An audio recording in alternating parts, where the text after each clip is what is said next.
It's 1 hour where you can just be on Oprah Radio. It's so interesting when I'm talking to Daniel Pink about his new book, Drive. Welcome back to Soul Series. So interesting. We're just talking during the break here. When I first started being a boss and only had 4 or 5 people under me, and was working for ABC.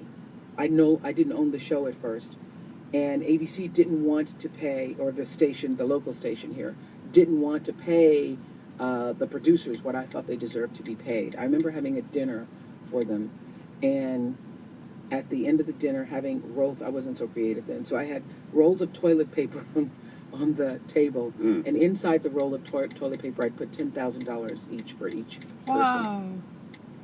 As a bonus that year, because I didn't think that they'd been, I was saying, listen, I think you need to have more, and I'm going to work to get you to have It's a cool idea, but why toilet I don't paper? know, I thought you could hide it on the table. Oh, okay. And you put a little bow on So it. so having rolls of toilet paper on your dinner table, no one said, what's that about? I wonder what this roll of toilet paper is all about.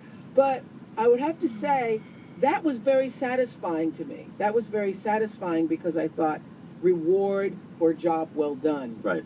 And it wasn't a contingent reward. It wasn't a contingent if reward. you do a good job, I'll put $10,000 in a roll of toilet paper and give it to you at dinner. That's right. Right. It was a form of recognition, which Yes. is important. It was a form of, the other thing about that, which is really important, it's a form of feedback. The only way we get better at stuff is with feedback. Think about any great athlete, any great artist, any great musician has regular feedback. And those kinds of things after the fact are great forms of feedback. It's a way to know how we're doing. So before we went to break, we were talking about how some people are more in touch with their intrinsic drive or intrinsic desire than others. Why is that? Well, I think it's a combination of things. Number one is that it depends on the environment that we're in. The environment that we're in shapes up how we behave hugely. We sometimes overplay the importance of innate qualities when we explain behavior and underplay the importance of context. That's part of it.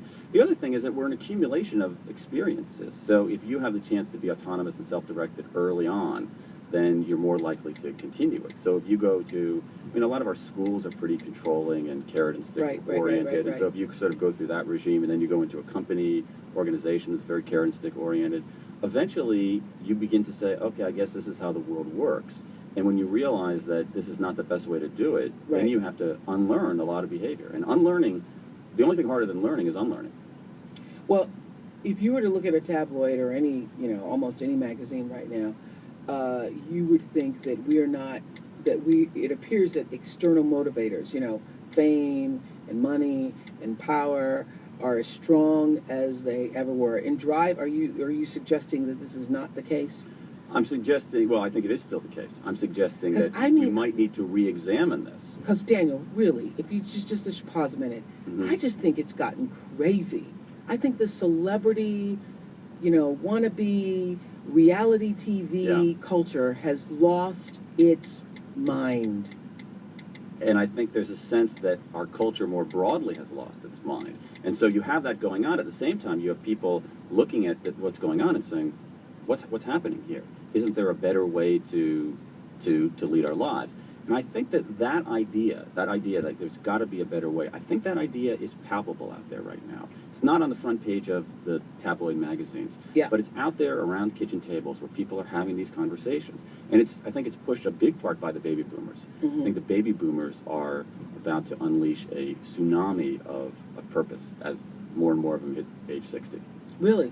Oh, yeah. I found when baby boomers hit 60, they have a very predictable response. Tell me. First, it's sort of 3 stages. First stage is, they say, how the heck did I get to be 60? And then they say, 60's not so old. You got it. You got the second stage, right. So they're like, oh, my gosh, they have that alarm, and then they say, 60's not old. And it's not. I mean, God willing, knock wood, you could be around for a while. And so they say, oh, well, maybe I have 25 good years left. And they breathe a sigh of relief. And then they go to stage 3 when they look back 25 years to when they're 35. And they say, holy smokes. That, you can tell I'm from Ohio, but using a phrase like that, holy smokes. Holy smokes. That sure happened fast. Are the next 25 years going to happen as fast? And if they are, what is my legacy going to be? What am I going to contribute? to use your phrase, when am I going to live my best life? Yes. And I think that now that seems a little on the touchy-feely side, but if you look at the numbers, like I'm a numbers guy, look at the numbers.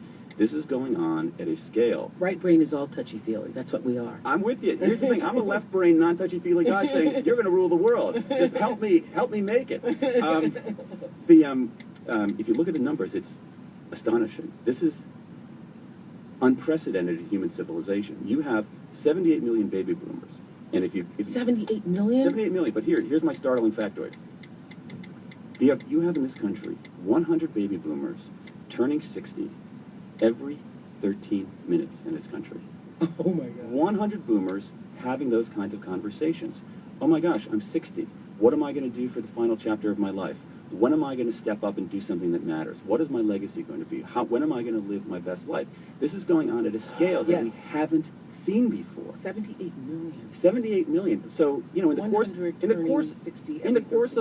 course of this conversation, we'll have another 100 plus boomers will turn 60 and have these kinds of conversations. I think that the accumulation of that is an unstoppable force. Okay, so does it mean you have to turn 60 in order to think this way? No, it means that you have many people who are very purpose-oriented from the inception, thanks to their environment, thanks to the way that they were raised, etc.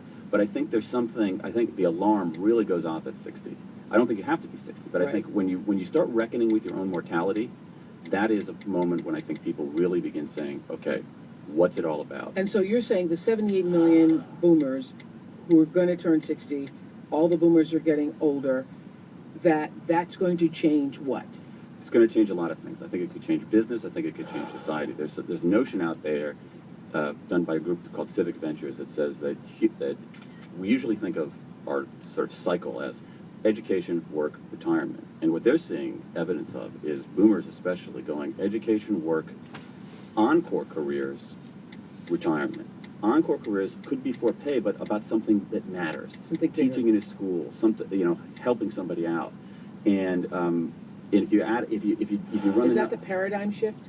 I think it's a huge paradigm shift. It's basically a new category in our progression through life. But I mean the shift from 2.0 to 3.0. Yeah, absolutely. That's a big part of it. That is the idea that we don't want to have this utterly passive, leisurely retirement, but we want to do something that matters. We don't not want to work as hard for money as we did when we were 30 or 40, but we want to do something that's significant, that uses our talents, and that makes a contribution to the world. It's so interesting, though, because when you read a book like Drive and you see all the tests that are done and you show what, human nature, which proves that what science, it's ironic that science proves what we intuitively know. Right, that's exactly right. Yeah, that to seek purpose is elemental to our human drive. Yeah. When you read that and you say, okay, there's proof of that, and yet I look around the world and I'm like, the world looks like it's getting worse. The world looks like we're deteriorating to minus 1.0. Yes, that's what the world looks like. Yes, when you look at it on a daily basis. Sometimes, sometimes though, when we look at the present, our imagination is sometimes impoverished. We often understate. Yeah, let me think of it. Look at the present. Yeah. Our imagination is impoverished. Yeah, I don't mean to be too woo-woo on you here, but I think that's. You can woo-woo me all day long. But here's the thing. I actually went back and I'll tell you something fairly interesting. You'll decide what you're doing. Okay. So it's 1999, and I decided to do some research about futurists and what did futurists who were looking at 2000 project. Okay. Kind of interesting. Okay, so I look back and this is 1999. It's 1999. Okay. So I look back and I say, okay, so you got some people who are these crazy, wild utopians. Yes. We're going to have jetpacks, capsules of food that will nourish everybody. Okay. It's kind of Jetsons, this great, wonderful world. They're wrong. Then you have these wild dystopians, this scarred landscape of nuclear annihilation and Blade Runner. Okay. Which looks like The Road or the Exactly. Cormac McCarthy's The Road. All right. Then so that's like 50% were that way, 40% were these crazy wild. Then like 10% of people who say, I think things will be a little bit better. And they're the ones who ended up being right. Because I think that's the arrow of history points in that direction. That things get a little bit better. I think things are a little bit better.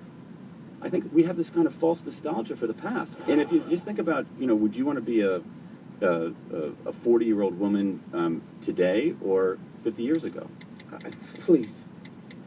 A 40 year, yeah. Yeah. Because even, you just think about what your mother looked like at 40 versus what you look and feel like at 40. Not Your only, mother and father, not yeah. only health, but opportunities. I mean, listen, 50 years ago, if I, let's say I'm a white male employer, I can, 50 years ago in this country, Yes. I could say, I'm not hiring you because I don't like the color of your skin. And that was legal.